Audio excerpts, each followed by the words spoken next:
All right. Hey, everybody. Welcome, Rachel. Thank you. Thank you for joining me today for this awesome Psychology Today teardown of your profile. Are you terrified? Yes. I would say that you should be, but no, I have a gentle bite. Don't worry. Oh, good. So, Rachel, what we're going to do today is review your Psychology Today profile in its entirety. And I was talking to Rachel before we recorded the call today, and I asked her if she took my free course on taking your Psychology Today profile from bad to badass. And what was your answer, Rachel? No, I have not. Which is awesome, because that means that we are going to take it from its current state, which I wouldn't even say is bad, but we're going to take it from that and we're going to completely rewrite the whole thing and make it amazing. Are you ready? Okay, so first, before I do a screen share and show everybody your fantastic profile as it stands today, Boy. can you tell us a little bit about who are your absolute favorite clients to work with? And as you are talking, I'm just going to be typing up here on my screen. So just talk to us about, I've already read your profile, so I know a little bit about what the answer is, but just talk about who do you love working with? I love working with adolescents, specifically girls, but all adolescents. Okay. I have tons and tons of experience with suicidal ideation, self-harm, depression, anxiety, ADHD, all kinds of things. So I pretty much all those fun adolescent issues that touch kids that are in middle and high school, bullying, that fun stuff, family stuff. Yeah. So this is great because you're essentially wanting to work with people who a lot of therapists don't want to work with. So the fact that you would consider your specialization to be an area where not many people feel qualified. I mean, when a lot of therapists hear the term suicidal ideation, they're like, oh, it like reminds them back to their agency days. But that's actually something that you like. Okay, let's see. So what is it about these particular types of families or kids that you really like? I think they display a certain amount of like vulnerability that really puts them in a place where they're able to heal if they're willing. And so I think it's cool that they come seeking help because they're so sad and they just kind of give you that do anything you can for me look. Yeah. So they tend to be motivated for you? Yeah. To get better. They're And kind of at the end of their rope. Yeah, and sometimes they're not, and we examine why they're not. And if their baseline is suicidal ideation, like what would your life look like if all of a sudden you woke up one day and you weren't suicidal? Like, how would you know that things are different? Now, how do you involve the parents in their treatment? And there's a reason I'm asking this. I talk a lot with parents about what we've done in session and not what the kids say. And I let the parents know that up front. I'll tell them what we're working on and how we're working on it, and like how it's affecting the client, versus saying to them, oh, your child said blah, blah, blah. Yeah, these are the 5 things that she shared with me about specifically what happened at school. Do you ever have family sessions with the parent and the child together? Yeah, I did one yesterday, as a matter of fact, for a new client. Cool. I'm not sure if we're going to book again, but I hope they do. Awesome. But yeah, I mean, I think family sessions are really helpful, or at least to do part of a session with the family to kind of get parents' perspective and then ask the child, well, how do you see it? Is this what's really happening? Yeah. Now, what things, and specifically yesterday, I guess, since you actually had that session with the parent, are there certain things that come to mind that the parent maybe said in session or the way that they spoke about their situation that resonated with you? Like certain words that they say or phrases about their child? I hear a lot of times that parents kind of in general say, my child doesn't want to change, and that's frustrating for me. So parents often say they feel frustrated. Yeah. Because they're not sure if their child wants to change. Yeah. If they're capable of changing even. Okay. I'll change that. If their child is even capable of changing. I also see a lot of parents blaming themselves and taking the child's issues on as their own parenting mistakes. And that's really difficult to deal with too, to explain to parents that what your child is going through is a cry for help and not a direct like hit against the way you parent them. Like this has nothing to I do with love that. in most situations. So they take their child's issues on as if they didn't parent them right. I mean, what would be the phrase they might say there? So there's some like self-blame. Responsibility for it when it's not their fault. Yeah. And say like, what did I do wrong? Or should I be Oh, doing there we go. What did I do wrong?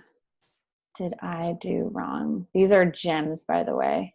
Okay. And think of maybe just one more thing that you might hear a parent say about how they feel about the situation, their perspective on their child, how it might reflect on them, like anything about their family situation that they might be telling.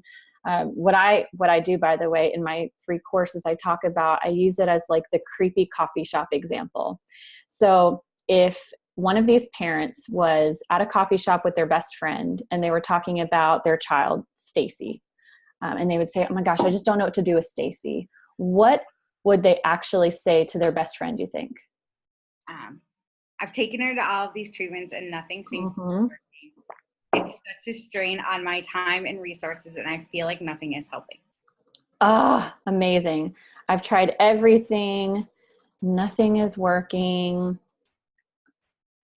This has been such a strain on, what did you say? My time or energy? Yeah. I work in an IOP program. So a lot of times Clearly. the parents get so frustrated with having to bring their kids to therapy 3 days a week for 3 hours a day because they travel from long, far, distances. So they come in and I hear so many of the kids feel like they're getting blamed for their problems. And that's really frustrating. Now, in your private practice, I know we're kind of veering off for a second, but I see this a lot, so I want to bring it up here. So what often happens, and I'm not saying this is happening here, but I just want to bring it up in case it is. So what happens with a lot of therapists when they transition from agency work to private practice, they think, well, I have all of this experience doing this. Usually it's more high-risk population work. I have all this experience. And so then they just translate their private practice to be that because they feel the most confident in that area. And then over time, they realize, well, I know I have a lot of experience with this population and I'm really damn good at it. But if I could choose who to work with in my private practice, I would actually slightly alter it. Like maybe I would still, in your example, I'd still really love to work with adolescents, but maybe the suicidal ideation thing isn't genuinely what I love working with. It's just what I feel really comfortable and confident working with. Do you feel like you're there, or do you truly feel like if you had it your way, your private practice would resemble the high-risk population where there is suicidal ideation, there is self-harm, those sorts of things? What I've seen in my private practice to date is not as severe of issues or like a lesser degree of Mm-hmm. suicidal thoughts, like at the very, very beginning stages of it.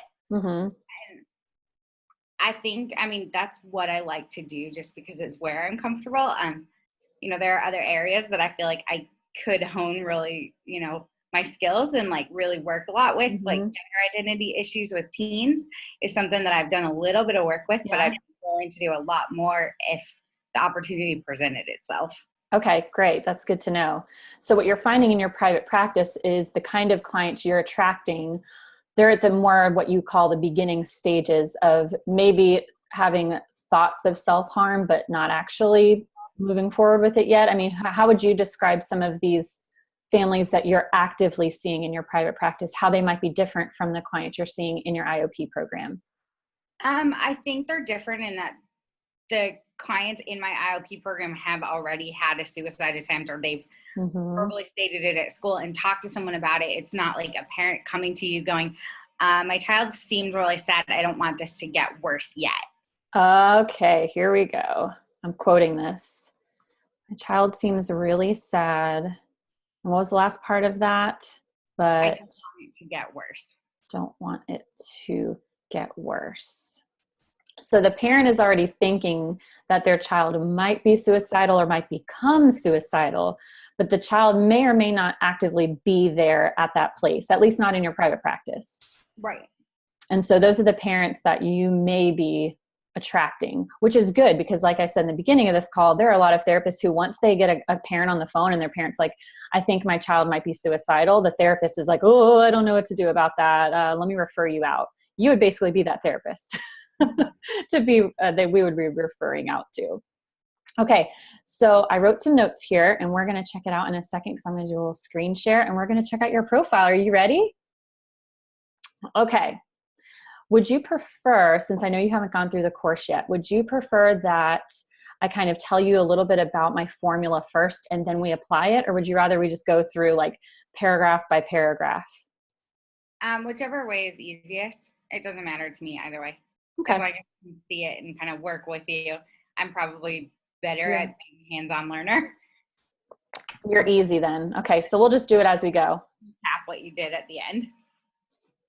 All right, so can you see your profile? Yes. Whoa, that's weird. Isn't this cool? You're seeing my screen right now. So the first thing that I want to point out, and this is part of my free course, the very first video, we talk a lot about the picture because the picture truly is the most important thing when people are scrolling. So when they're on Psychology Today, people really aren't paying too much attention yet to the words. They're looking at pictures, and we all do this subconsciously. Like if you were to look in your own zip code, we can literally do that right now, by the way, just to like further prove the point. So if I'm looking for what Google searches do you think these parents might be entering in? Like therapist and Creve Coeur. Would they be saying like a specific type of therapist? Would they say like adolescent therapist? Would they say teen therapist? Do you know? Yeah, we probably teen therapist and Creve Coeur. And what's your zip code? 63141. Oops, 63141. Now Psychology Today is going to pop up. Ta-da. And so this is typically the first thing that parents are going to be looking at when they're in your area, in your zip code, looking for a therapist. What are you noticing? The pictures, right? That's the first thing your mind is going to. Do you know any of these people, by the way? Yeah, I do. It's kind of a small town. Yeah. So I'm looking at these pictures and I'm noticing the pictures that look professional versus the ones that look like maybe they were either selfies or they look like they were just taken by a friend. Do you see the huge difference between the pictures that look a little bit more professional versus those that maybe don't? Yeah. So I myself, oh, there you are. First page of Psychology Today, baby. Yay. So what I'm noticing is the pictures that look more professional, I'm paying more attention to those pictures right off the bat. And I'm discounting any picture that doesn't look professional. Okay. So we can go back to your profile and I can clearly see that your picture is taken, I would hope, by a professional. It sure looks clear. So that's a good thing. I like that your picture is professional. Now, and there's nothing wrong with it. You can leave it exactly how it is. My question, and this is what I ask everybody who I'm coaching, do you think that your picture truly reflects your personality? Yes and no. Yes, because I almost always have a smile on my face. I love your smile, by the way. It's so warm and welcoming. Thank you. And no, because I feel like I never wear my hair down. And so but I wouldn't take a photograph like that with my hair up. So do you always wear your hair the way it is now? Pretty much, yeah. And that's how they see it? There's a million different ways I wear my hair, but it's always up somehow. And so to see it down for you, you're like, that doesn't look like me. It does. It looks like me because there's occasions where I'll do that, but I feel like that. Yeah. What about how do you typically dress in therapy? Are you a little bit more casual? Are you more formal and professional, I guess? Like, how do you dress with your clients? Pretty casual. Since I work with adolescents, I feel like to create that, warm, welcoming environment, if I'm dressed in a suit, it's not giving me an opportunity to look like, hey, talk to me. I cross my legs, sit on the floor. I wear tennis shoes. I wear blue jeans most of the time. So I feel like whatever, I just kind of wake up and wear what I feel like wearing. I'll wear a sweater. Like I just kind of don't really, that piece of this therapy stuff I think is kind of part of my favorite part about private practice is I get to do what I want. Yes, you get to be exactly who you are. Right. And I'm so glad you brought that up because I agree with you. I think that the teens who are coming in and wanting to come back with you, they feel that connection. Your age works for you instead of against you because you're clearly a little younger. And the fact that you dress a little bit more casually probably really helps them too. Because you're right. I think if you showed up in like a suit or a blazer and like slacks and were like uber professional, they would feel a disconnect from you. Right. And that's what I don't want. And, and a lot of times in session, I'll sit on the floor with them and play, Mm-hmm. play board games or do whatever and cross my legs in my chair because that's just sort of who I am. And I like to mirror that, be comfortable because if I'm comfortable, you're comfortable. Yes. And I would also imagine to take it a step further that most parents, because parents are the ones looking, let's be honest, like most teenagers probably are not the ones looking for the therapist, although some might be, but really it's the parents being worried about their kids. So to take it a step further, I wonder if parents would also be looking for that. They would be looking for a therapist who they think their teen would connect with. So based on for the client that I saw yesterday, the post that I responded to was for a younger female therapist. And I was like, oh, well, as long as I look, dressed and put together when I go into my session, like it's okay if I wear jeans because I was wearing like, jeans and boots with like a sweater. And I was like, I'm young and I'm female and this kind of works in my favor. Yeah. Awesome. Use it. So again, understanding that your picture is professionally done and that's a good thing. How could we take it a step further if you really wanted to use your picture to connect with the types of clients that you want to attract? I think I would probably need to have my pictures redone, which is something that I know that I've needed to do for a while. And I need to just make sure that whatever I wear in my photograph is something that's representative of me. Yeah. And that's tricky for a lot. I know you said you're new to private practice, right?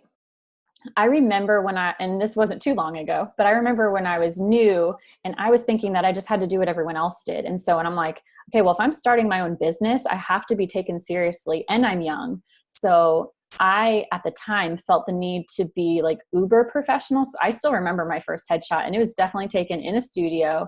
I was dressed very professionally and I looked like a robot. That photograph was actually not taken specifically for this purpose. It was taken for something else, and I've used it kind of everywhere. Yeah. And so I feel like maybe next year I'll be able to take new photos with like something new, that's got a new look. But I think for right now, it's the most professional one that I have. Yeah, I think for now it works just fine. But we're taking your profile from what it is now to badass. And so if I were to say, let's make your profile badass, the number one thing I'd say is let's get you a new headshot that you think better reflects who Rachel is, because that's who these parents want. They don't just want anybody, like they want you. So they want the younger, fun, more casual, dressed down version of you, because that's who you actually are. So when you get those professional headshots done, maybe you take them outside somewhere. If you have like a pretty area or a park or somewhere that, has that like nice soft backdrop, and you can wear your hair up if you want to, because that's who you are.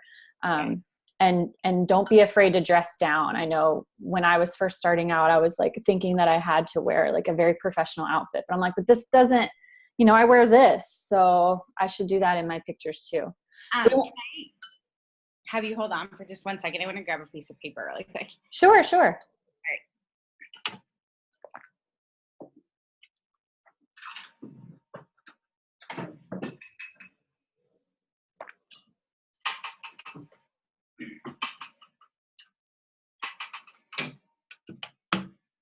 Ooh, ow, that hurt.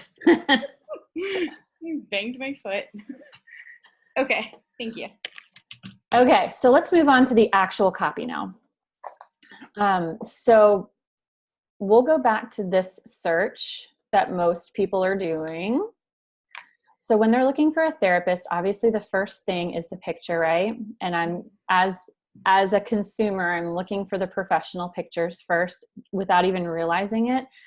But then do you notice how I can only see the very beginning of everyone's profile? It's like the first maybe 2 sentences. That's all I can actually see. Do you see that too?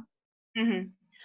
So what I tell people in my course is that these first few sentences are the most important part of your profile because they're the thing that's going to get people to click.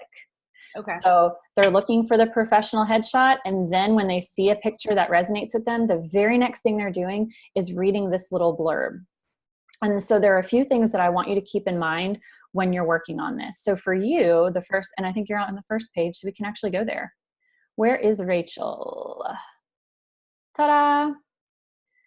So Rachel starts with, I specialize in working with adolescents with depression, suicidal ideation and self-harm, anxiety, gender identity issues, anger management issues, and ADHD. I also work with blah, blah, blah. So this beginning start is not bad. I've seen way worse. And actually there are already some on this page that I could point out if I wanted to that are pretty bad. So yours definitely is not. What I do want to emphasize though, is that when people are looking for a therapist, they care 0 about you and 100% about them. They want to make sure that you understand exactly what's going on for them, that you are almost in their mind.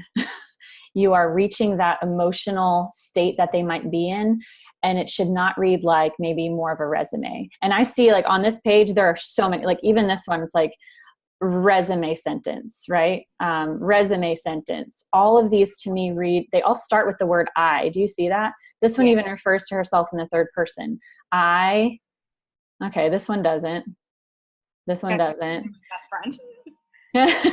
So you start to notice I. So as a consumer, these all start to blur together after a while.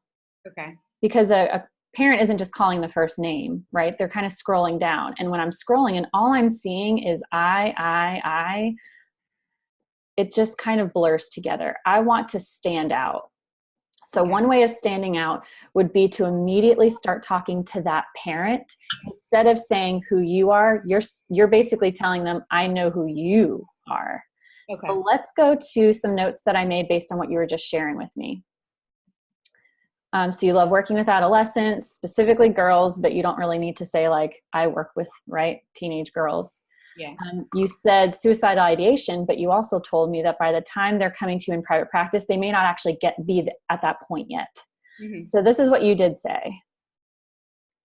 Parents are frustrated. They're not sure if their child is capable of changing. There's a lot of self-blame. What did I do wrong? I've tried everything. Nothing is working. How could we take your first sentence, which let me scroll over there again. So I think it went right to about here. So we have this much space. We'll basically just say the first 1 to 2 sentences. So how could we change that to basically tell the parent, I know exactly what's going on with you? There are many ways we can go about doing this. It could say something like this. Put me on the spot here. When your child is, kind of want to change that too. It can be scary and frustrating when your child doesn't seem like themselves. Oops. And you often wonder where you went wrong. Are you going to send me these notes? Absolutely. Okay. No, these are secret. Okay. And I'm not to take notes also. Yeah. So I'm not saying that this is like the amazing sentence. I would just like pull it out of my ass. But let's compare, okay? So would you say that a parent might respond well to this, or this might connect with them? Is there anything you would change just off the bat? I wouldn't, I think in my opinion, I wouldn't advertise that and often wonder where you went wrong. Why not? I would say maybe often wonder how you can help them. Why? Because I don't want to automatically place blame to parents. Because sometimes they don't feel that way. Sometimes they're like, what do I need to do? And can we work together? And this is why I'm seeking treatment. Mm-hmm. So it's probably more important to, mm-hmm. I guess, to keep it strength space. Yeah, you're wanting to provide hope to them. Yeah, yeah. And that strength base is really important. When we are trying to do that and find resiliency, whether it's with an individual, a couple, a family, a child, whatever the case is, we first have to understand where our clients are and then provide them that hope, right? That's usually what an intake session is. It's like understanding completely where they're coming from, validating what they're feeling, what they're going through, normalizing parts of it. And then at the end, we're providing that hope, right? But we can't provide hope before they feel like we understand them. Okay. So again, I'm not saying this sentence is awesome and you need to use it. I honestly don't love it. But what I'm trying to do is turn the tables away from these are the things that make me awesome and this is who I work with, to I see you, I understand you. So what you first told me is the very first thing that parents do is they're blaming themselves, even though you know as the therapist that it's not their fault, right? But we have to first identify what their struggle is. Like, what is it that they are going through when they're first looking for a counselor? And so for you, you may not include that self-blame piece at the beginning. That might for you be too strong of a statement. And that's okay. You can even put it down further on the first paragraph, because that first sentence or two is really important. So we want to start it with a bang. It could be something like, you feel like you've tried everything with your teen, right? We can start there. Yeah. You feel like you've tried everything with your teen, and remember, these parents who are coming to see you in private practice might not have a teen who is actively suicidal yet, right? Yeah. That's just a concern. So we don't necessarily want to speak to that up front if these parents really, that's something they're afraid of, but it's not something that's out in the open yet. There hasn't necessarily been an attempt. So you could say you feel like you've tried everything with your teen, but nothing seems to work. Your teen has become, what would they say? Angry? I mean, angry, anxious, sad. There's any. So you could even say your teen's personality has changed and you're worried that things could get worse. Yeah, I like that. We'll just go with that for now. Okay. So when you compare your current, and we'll just look at it from this because this is what they see. So when you compare what they currently read about you, just like a resume, I specialize in working with this, that, and the other. What if they read, you feel like you've tried everything with your teen, but nothing seems to work. Your teen's personality has changed and you're worried that things could get worse. Which one do you think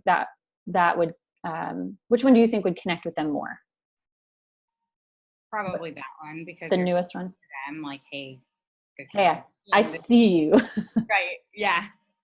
And also on top of that, Rachel, compare it to what they're also seeing. Like if I'm a super worried parent looking for help for my teen and all I'm reading is I'm going to get frustrated really quick. And then all of a sudden I see someone who is talking directly to me. Mm-hmm. I'm going to be like, whoa. And I'm going to zone in on what I'm reading there.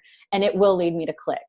So that's the next thing. So number one, picture. Number two, having that first 1 to 2 sentences really speak to the person reading and focusing less on who you are. They don't care about who you are yet. Okay. They'll get there. They will want to know later. Okay. So the first paragraph, this is what my mantra is, and I'll make a note here. The theme that I always want to take with this first paragraph is I know you better than you know yourself.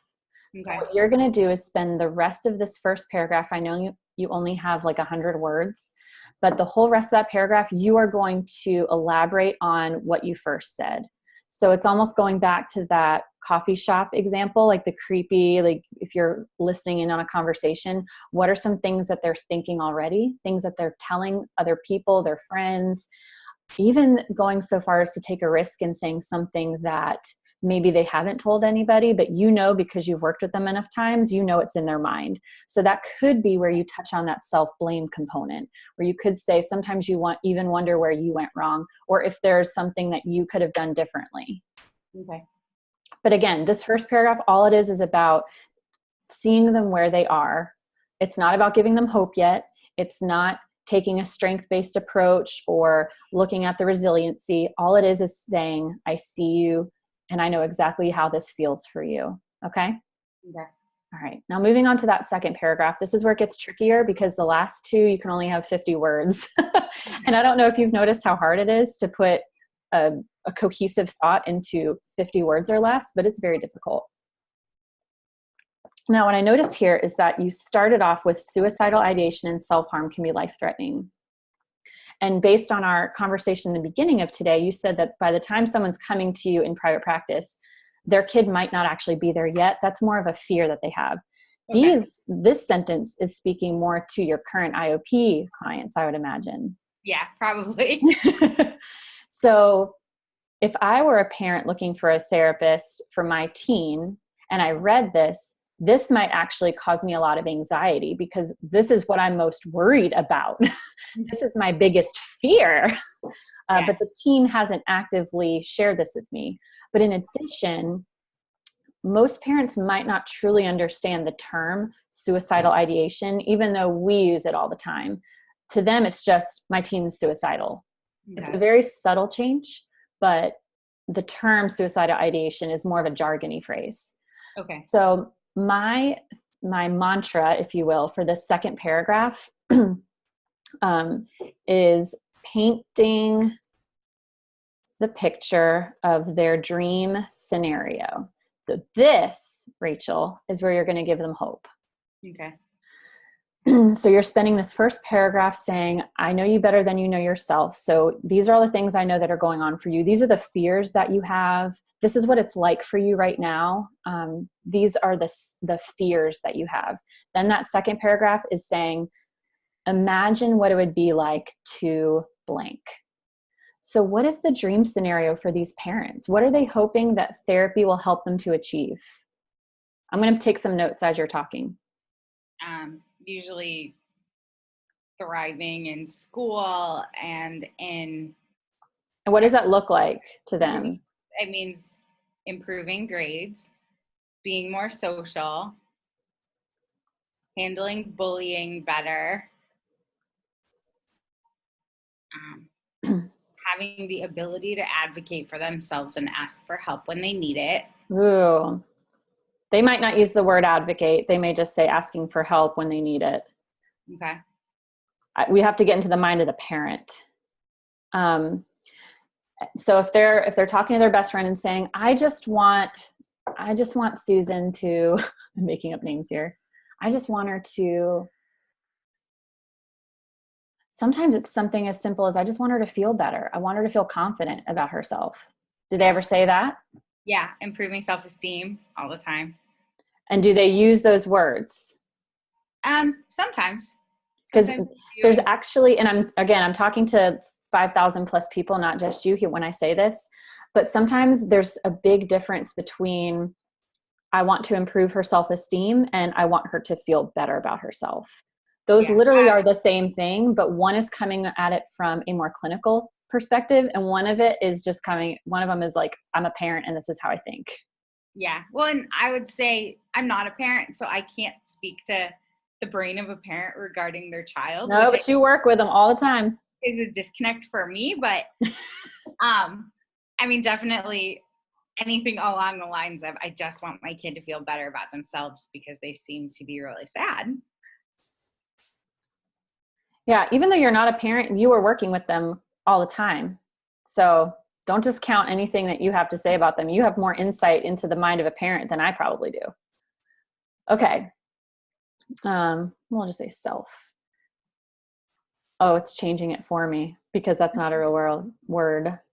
I just want them to feel better about, well, I'll just say themselves for the sake of Microsoft Word. So in this second paragraph, what you might be saying then is imagine life where your teen is confident and not afraid to go to school. Yeah. I can put that there. And you don't have to start with the word imagine. This is just me thinking out loud here. Imagine what it would feel like to not constantly worry about your teen and to know that they'll ask for help when they need it. They would feel better about themselves and their ability to handle stressful situations as they come up. I'm just kind of making this up on the fly, Okay. just so we can see the difference. So now, do you see the difference between, so what you currently have is basically just continuing to explain how you work and talking about yourself, and talking about the different types of interventions that you use. Yeah. Versus continuing to talk to them. Imagine this life where you wake up, you're not worried about your teen, they talk to you. It's like you have that connection again. Because I would also imagine that these parents coming to you in private practice, maybe their teens have stopped talking to them altogether. Mm-hmm. Would you say that that's true or no? Not really. Okay. I feel like it hasn't gotten to that point yet. Okay. And that's important to note, because sometimes I get emails from therapists who say, I changed my profile using your formula and it's not working. I'm still not getting calls. And then I read their profile and it turns out that they're just using extreme language.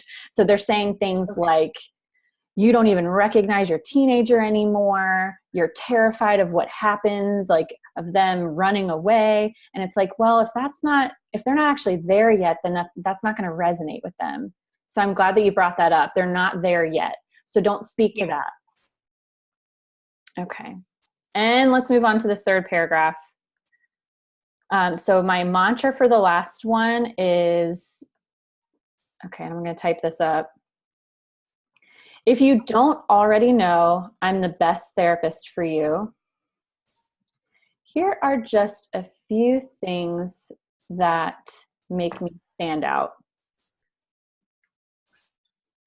Then end with a call to action.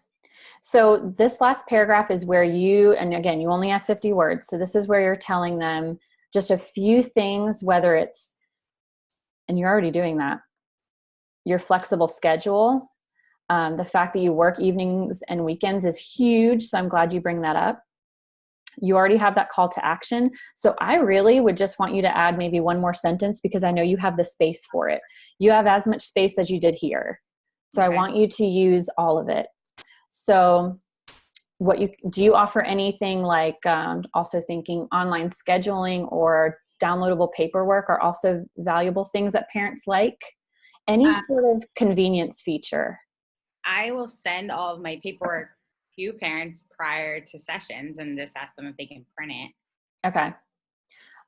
So basically anything that would set you apart. So you already have, like, the fact that you work evenings and weekends is huge. I would highlight that even more. So you would say, and I offer free phone consultations. It says it there. Yeah, definitely. So you would say, it's more about like how you package it, because this is a huge deal. If I was a parent and I knew that I could schedule an appointment with you at night or on the weekends, that's immediately going to set you above everybody else who only works 9 to 3, which is when my kid's in school. So it's like, now I got to get off work. I got to pick them up at school, take them out of school, drive them to your office, drive them back, and then go back to work. That is not a good thing for me. So if you could like even highlight that even more, maybe saying something to the effect of, I know how difficult it can be getting your kid, you wouldn't say it in these words. I know how difficult it can be finding a therapist for your child who works with your schedule. So I offer evening and weekend appointments. It's almost like making it an even bigger deal, because it truly is an amazing value. Okay. I have a coaching client who works with adolescents and parents and mentioned something about, and I don't know the exact wording that she uses, but something about how she's available to take calls in between sessions. And she said something to the extent of like, because emergencies aren't planned, like they happen and you need someone in a pinch when something happens. I'm not suggesting that you add that, but I'm just letting you know, like, these are what the parents are worried about. Like, how do I get my kid in if I can only see them during school hours? This is a huge inconvenience for me. Yeah. So I have a, I guess, kind of personal policy that I'll return phone calls within 24 hours. Um, that's you know, awesome. I always laugh because I'm like, well, mental health to take a holiday. So if I have to work on a holiday because I have a crisis, like that's just sort Mm-hmm. of who I am as a person and as a clinician. Is if my client's having a crisis and I need to sit on the phone with a parent, I will. Yeah. So even finding a way to word that, obviously I know that you have good boundaries around it, but yeah, that's a huge convenience factor that's going to help them. Mm-hmm. So, um, so what you have is great. So maybe expand on the way you package your availability, Okay. because it's a huge deal. Um, the fact that you offer those evenings and weekend appointments. And then instead of saying, please contact me for more information, I know this is really subtle, but I would have the call to action actually point them to going to your website. So to learn more, because what I'm essentially asking you to do is remove all this information about you and only speak to them. And so it's like, well, what do I do with all this stuff about me? Okay. That's why they're going to your website. So what you Okay. would essentially say is, if you don't already know I'm the best therapist for you, here's some other things that set me apart. Click to my website to learn more and schedule your free consultation today. Okay. Done. Done. How's that sound? I think that's good. My website probably would need a complete overhaul too. Well, and what you'll start noticing as you're getting more calls is you'll be like, okay, I really need to focus more on the website. But what I say is whole ass this Psychology Today profile first. Make Mm-hmm. it as great as possible, and feel free to email it to me, and we'll go back and forth a few times if you need to. And once you get this to a place where you're really proud of it, then you can work on your website. Okay. So yeah, maybe that'll be our next video together. Yeah. All right. So do Maybe you, something we can talk about for another session that we don't do as a drawing on Facebook. yeah, that's what we'll do. Okay. So Rachel, I hope that you found this helpful today, and I'll definitely be sending you these notes.